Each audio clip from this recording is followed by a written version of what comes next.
Growing up in Idaho, there's always been two constants in Steve Geisler's life: horses and business. I always tell people it's a hobby gone bad. When he wasn't working at his father's farm supply and fertilizer business, chances were you could find him at a local rodeo.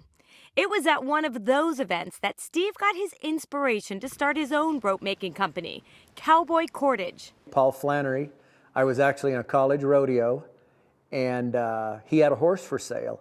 So I went down and I was looking at the horse, and he said, I think I sell this kind of rope that you guys use. And I said, really? And he said, yeah. I said, well, could you show it to me? Even though it was typically used for Japanese fishing nets, Steve knew that the rope would be great for his rodeo needs, with a few adjustments. The problem is, those guys don't rope. We could give them specifications how we wanted it made, but it would either come in maybe too soft or too stiff, not really within our specifications to use. And I thought, man, there's got to be a way to fix that. So I actually invented a machine to run the rope through to make the rope, no matter how bad it was, we could straighten it and fix it.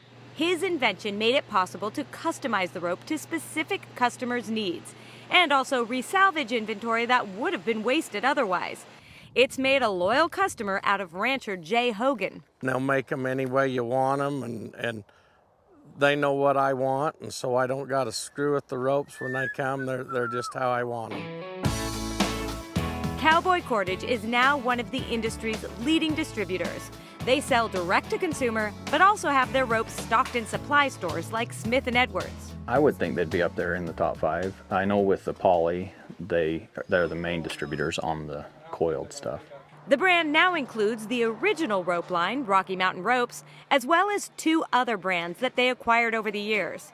It's their consistent quality that has the old-timers coming back. And the way they reach some of these customers hasn't changed a lot over the years. A lot of our industry isn't necessarily on the web yet. We're a little bit behind with the farmers and ranchers. Some of them don't even have internet service. So we really wanted to have a nice catalog. We wanted to have our name be out there. And we really wanted to pull the brands together. But Cowboy Cordage has been able to attract new business by constantly updating and growing. First up, their marketing. The internet has opened them up to a whole new customer base, international ones.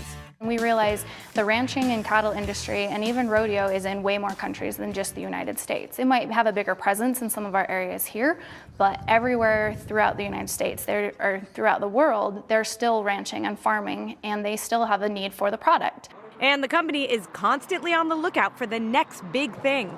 The roping industry is just like a lot of other industries. It's who's out in front as far as innovation goes, and someone always needs to be looking for the next best thing, and Steve's always done a good job of trying new things and venturing out. Elena, Steve's daughter, came on as general manager a few years ago.